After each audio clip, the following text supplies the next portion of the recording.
Hi. So this installment may as well be brought to you by King Arthur Flour out of Vermont. I am a big advocate of the King Arthur Flour baking company. It's one of my go-to resources, and I use it just about every day.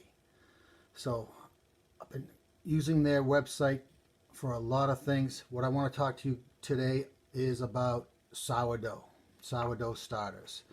And I'm not jumping on the bandwagon. I've been doing it for years and I like it. I'm actually starting to get it after a few years. I'm realizing how it works. Why this is special to me is once you have a sourdough starter, there's a feeling of ownership, and it's something nurturing about it. And I'm responsible to keep this baby alive here. Even though I call it my mother starter, it's a little baby to me. I've shared it with many people and it keeps on giving. So it really connects people in important ways, I believe. And I think that's one of the reasons why people started jumping on the bandwagon and learning about it and getting down to a nice slower way of life.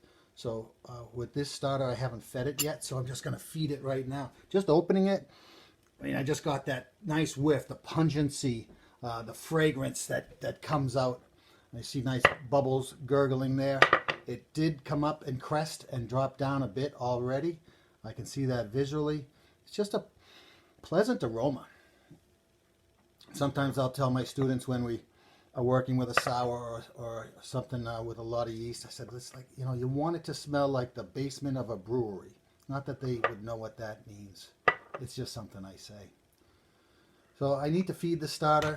So I'm up on the scale, min grams, and it's recommended 113. So I'm pretty visual here.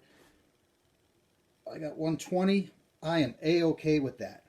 Even though I'm using the scale, if I'm 6 grams over, I am not worried at all. So now this is called the discard, and I'm going to bake with that later today. 117 grams because I was over on the water. 118. Oh, now I'm down to 116, throwing 2 on the counter. And so it's just equal parts. I'm going to mix it up. Not much happening sensory-wise, except maybe it's bringing me back to just playing on the beach when I was a kid with the sand and the mud and the water. So it's just a very thoughtful process here. It's kind of primitive. It's tactile. It's nothing I want to get my hands into because of the stickiness. I would end up losing some of the product. But this is also one of these things that I know I'm going to get something out of it. It's going to lead to more things. I don't know what I'm going to make with it yet. I've been cooking kind of on whims lately, saying what could be fun to do, mixing it up between sweets and savories. I made a cinnamon rolls, sourdough cinnamon rolls, which were so sweet and fragrant with the cinnamon coming out of the oven and the brown sugar. I've made popovers, which certainly filled the house with some nice aromas, and seeing the golden color and the crackly crunch of those on the outside and the smoothness on the inside. So the foods themselves have had a lot of characteristics to them, and it all begins with having a sourdough starter. Again, it's a feeling of responsibility and care and nurturing. I really enjoy. So one thing that it did bring me, yesterday I started this right here, and I got a nice rise. This is for English muffins, and it's just a beautiful thing of science going on right here. Oh yeah, it's nice and sour. This one's about 26 hours old, and it's got a nice aroma to it. So for English muffins, I want to pull it out of the bowl, but I want to kind of keep it intact as best I can. So I'm not just going to grab and manhandle it right there, because I know it's going to stick a little bit. So gently. So now I'm just being very easy going with it. handling it with care because I put a little work into this. Nice and clean.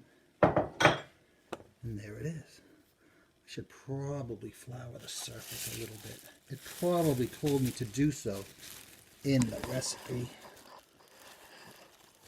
You know me and recipes. Sometimes I just wing it a little bit.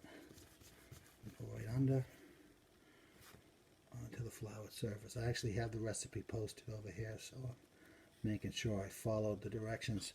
Whatever Mr. Arthur says, that's what I tend to do, at least the first time. Oh yeah, lightly floured work surface, as I suspected. Gently deflate. This is a nice feeling. This is just easy going. It's just a springy, soft dough that's behaving very nicely. I get a feeling of, just a good feeling of having done something. Achievement, I suppose, whenever I'm able to successfully make a dough. And with every time I make it, I get a little more confident. And just kind of, there's a little excitement too, because it's not always exact. There's so many variables. Time, temperature, all the ingredients, characteristics in the dough itself.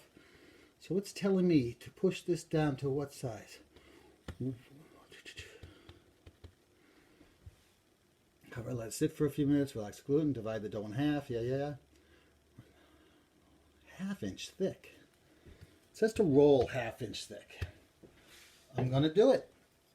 So now I get to feel of this rolling pin, this nice smooth rolling pin, one that I'm very familiar with. A nice feel of wood, natural substance in my hands. Just going to now bring it to what it said. Slowly. Don't want to get too excited, even though there is a feeling of excitement for me.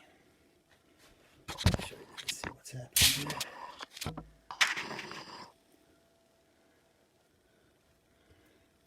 Nothing too technical about this. It's just simple, nice, even rolling. I got my eye on it. I'm smelling the dough. It certainly smells. Not much sound happening right now. I do have the background heater that I can hear. Putting out some heat on this cold winter day. I did shut off the dishwasher that was going because that noise is very, although when I'm just by myself, maybe headphones on in the kitchen, listen to music or one of my podcasts. That's one new thing that I do is find some cool podcasts to listen to. Right now I'm solo, no noise, no distraction, just taking care of business. I like that. I'm getting a good feel. Looking by eye. I got the 1/2 inch that I'm looking for. I know my ruler pretty well. Now I've got another material here. My metal ring cutter right here. Put it in a little bit of the flour. Find a good spot. Down we go, a little twist. You can feel that going against, and I'm going to work my way this way momentarily. I'm going to cut close so that I don't have surplus dough. As much, I'd love to do a honeycomb where I don't have any waste, but there is going to be waste for sure.